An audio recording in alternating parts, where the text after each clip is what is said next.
तो जैसा कि लास्ट एपिसोड में हमने देखा था, जो जियान होता है वो सेवंथ एल्डर और जो याओटियान होता है उन दोनों के पास में आ चुका होता है और उन दोनों की तरफ गुस्से में देखते हुए बोलता है कि अगर तुम चाहते हो कि यहाँ पर सभी लोगों को पता ना लगे कि तुमने कितनी घटिया चाल को चलाया है तो चुपचाप मेरे साथ में फाइट करो। और जियान की अब इस बात को सुनकर जो याओटियान होता है वो गुस्से में जियान पर से चिल्लाते हुए बोलता है कि अपनी बेफालतू की बकवास करना बंद करो सेवंथ अंकल, चलो हम दोनों साथ में मिलकर इसे यहाँ पर एक अच्छा सबक सिखाते हैं। जो सुनकर जो सेवंथ एल्डर होता है वो एक पिल को खाते हुए याओटियान से बोलता है कि इस बच्चे की जो ट्रू क्यू आई है वो काफ़ी ज़्यादा वियर्ड है, तो इसीलिए पहले मुझे पिल को खाने नहीं दो, क्योंकि इस पिल को खाकर मेरी जो पावर है वो काफ़ी ज़्यादा बढ़ जाएगी, जिसके बाद हम दोनों आसानी से इससे निपट पाएंगे। जो सुनकर जो जियान होता है वो अपने थंडर वाइफ को बाहर निकाल लेता है और वो थंडर वाइफ को बाहर निकालते हुए बोलता है कि मैं जानता हूँ कि तुम दोनों ही बहुत बड़े बेशर्म हो, लेकिन मुझे फ़र्क नहीं पड़ता, तुम दोनों साथ में ही फाइट कर सकते हो। जो सुनकर जो सेवंथ एल्डर होता है उसे भी काफ़ी ज़्यादा गुस्सा आ जाता है और वो गुस्से में चिल्लाते हुए याओटियान से बोलता है कि याओटियान इस बच्चे के ऊपर मेरे साथ ही अटैक करना। जो सुनकर जो याओटियान होता है वो भी चिल्लाते हुए बोलता है कि सेवंथ अंकल मैं तुम्हारी बात को समझ गया। और इतना बोलकर जो याओटियान होता है वो अपने शैडो मर्ज स्वॉर्ड अटैक को तैयार करने लगता है और वहीं दूसरी तरफ जो वो सेवंथ एल्डर होता है उसकी पिल खाने के कारण हम देखते हैं कि काफ़ी पावरफुल बॉडी बन चुकी होती है और वो वहाँ पर अपने ब्लेजिंग सन पाल्म अटैक को रेडी करने लगता है।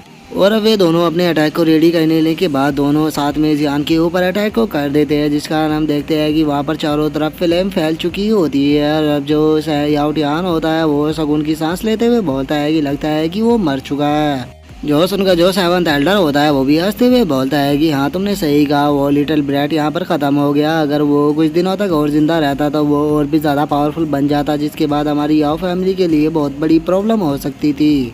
लेकिन तभी हम देखते हैं कि जो जियान होता है वो उस धुएं से निकलकर बाहर आने लगता है और वो बाहर आते हुए बोलता है कि याओटियान मानना पड़ेगा कि तुम सच में याओ फैमिली के जीनियस हो, कि तुम केवल 2 महीने में ही 7th लेवल पर आ चुके हो। लेकिन तुम्हारे लिए ये बड़े ही दुख की बात है कि मैं तुमसे भी बड़ा जीनियस हूँ और मैं यहाँ पर तुमसे पावरफुल बन चुका हूँ, तो इसीलिए तुम्हारे ये छोटे मोटे अटैक मेरे ऊपर काम नहीं करेंगे। और अब हम देखते हैं कि जियान ने अपने चारों तरफ एक शील्ड को बना लिया था, जिस कारण उनके दोनों अटैक का कोई भी असर नहीं हुआ। जो देखकर तो अब जो याओटियान और जो सेवंथ एल्डर होता है वे दोनों बहुत ही ज़्यादा शॉक हो जाते हैं और वे शॉक होकर चिल्लाते हुए बोलते हैं कि आखिर ये पॉसिबल भी कैसे है, ये हम दोनों के अटैक से सर्वाइव कैसे कर गया।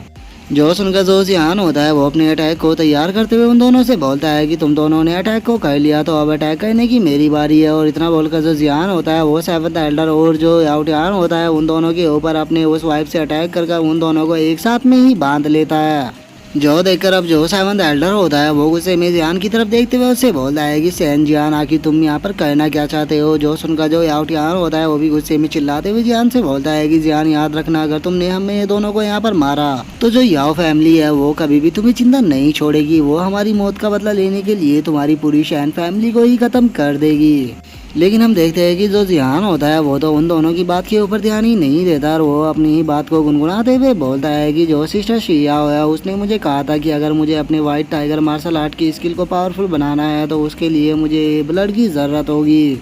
और मैं इस टेक्निक की मदद से जितने ज़्यादा ब्लड को पाऊंगा ये टेक्निक उतनी ही ज़्यादा पावरफुल होती जाएगी। और इतना बोलकर जो जियान होता है वो अपने उस वाइफ को उन लोगों के ऊपर कसना शुरू कर देता है, जिस कारण हम देखते हैं कि उन लोगों का जो शरीर होता है वो छोटे छोटे भागों में कटने लगता है और वे दोनों वहीं पर ही कट कर मर जाते हैं। और जो जियान होता है वो उन लोगों के कटे हुए शरीर की तरफ देखते हुए बोलता है कि ये उस चीज़ का नतीजा है जो कि तुम लोगों ने मेरी सैन फैमिली के साथ में किया था। अगर तुम लोग मेरी सैन फैमिली के साथ में पंगा ना लेते तो तुम आज ऐसी मौत नहीं मारे जाते।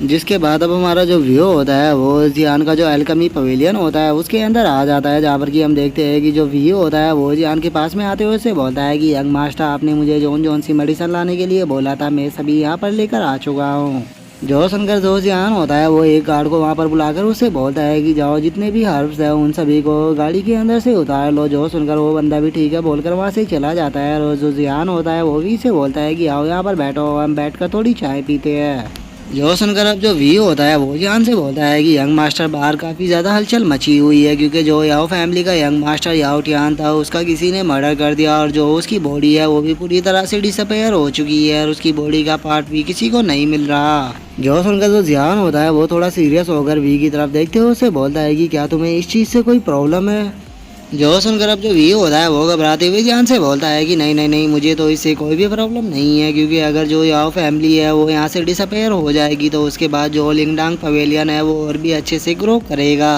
जो सुनकर अब जो जियान होता है वो हंसते हुए वी से बोलता है कि अच्छा अगर ऐसी बात है तो फिर ठीक है, जितना भी मेडिसिन मटेरियल का मैटर है वो मैं सारा तुम्हारे ऊपर छोड़ता हूँ। जो सुनकर वी घबराते हुए बोलता है कि ठीक है यंग मास्टर, आपको टेंशन लेने की जरूरत नहीं है। नहीं नहीं बॉस जियान, आपको टेंशन लेने की जरूरत नहीं है। और इतना बोलकर वो अपने मन में सोचता है कि मैं जानता हूँ कि जो याओ टियान और जो याओ फैमिली का सेवंथ एल्डर है उन दोनों को इसी ने ही मारा है, तो इसीलिए मुझे इस बच्चे के साथ में पंगा नहीं लेना, मुझे इसकी ही साइड रहना है, नहीं तो ये मुझे भी जिंदा नहीं छोड़ेगा।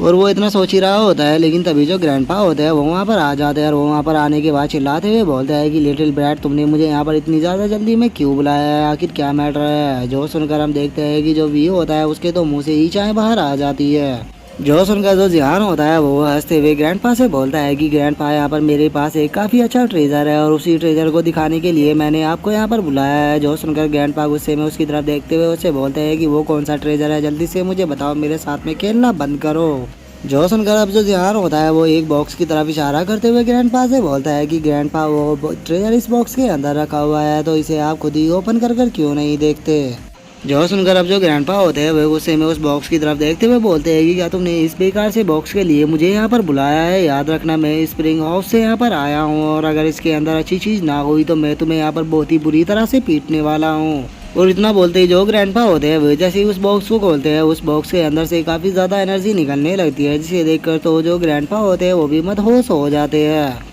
और अब ग्रैंडपा जैसे ही उस बॉक्स के अंदर देखते हैं वे बहुत ही ज़्यादा शौक हो जाते हैं और वे शौक होकर चिल्लाते हुए बोलते हैं कि ये तो 4 गोल्डन फ्रूट है जिन्हें की सही से बड़े होने में हजारों साल का टाइम लगता है। मुझे यकीन नहीं होता कि लिटिल ब्रैट तुम्हारे पास में यहाँ पर टोटल 4 गोल्डन फ्रूट है। अब इन गोल्डन फ्रूट की मदद से जो हमारा एल्केमी पवेलियन है वो और भी ज़्यादा मशहूर हो जाएगा, क्योंकि ये जो गोल्डन फ्रूट होते हैं इनसे पिल की क्वालिटी को काफ़ी ज़्यादा बेहतर किया जा सकता है और ये बहुत ही ज़्यादा रेयर भी होते हैं। और ग्रैंडपा की अब ऐसी हरकतों को देखकर जो जियान होता है वो अजीब सा फेस बनाकर ग्रैंडपा से बोलता है कि ग्रैंडपा, जो आपकी राल है वो टपक रही है, तो इसीलिए प्लीज़ अपनी फीलिंग के ऊपर थोड़ा कंट्रोल रखो। जो सुनकर अब जो ग्रैंडपा होते हैं वो हंसते हुए जियान से बोलते हैं कि मेरे प्यारे ग्रैंड सन, मुझे जल्दी से बताओ कि आखिर तुम्हें ये इतने कीमती ट्रेजर कहाँ से मिले हैं। जो सुनकर अब जो जियान होता है वो ग्रैंडपा से बोलता है कि ग्रैंडपा, मैंने इन गोल्डन फ्रूट को पाने के लिए एक स्पेशल मेथड का यूज किया है, लेकिन आपको टेंशन लेने की कोई भी ज़रूरत नहीं है, आप इन चारों गोल्डन फ्रूट को अपने पास में रख सकते हो। और इतना बोलकर जो जियान होता है वो अपने मन में सोचता है कि ये गोल्डन फ्रूट इतनी जल्दी तैयार इसीलिए हो पाया है क्योंकि मैंने इनके ऊपर जो ड्रैगन स्लेव टेक्निक है उसका यूज किया था। सच में मानना पड़ेगा जो सिस्टर सी आओ की ये गोल्डन स्लेव टेक्निक है ये काफ़ी ज़्यादा अच्छी है, क्योंकि इसकी मदद से मैं ज़्यादा कीमती हर्बों को भी बहुत ही आसानी से बना सकता हूँ।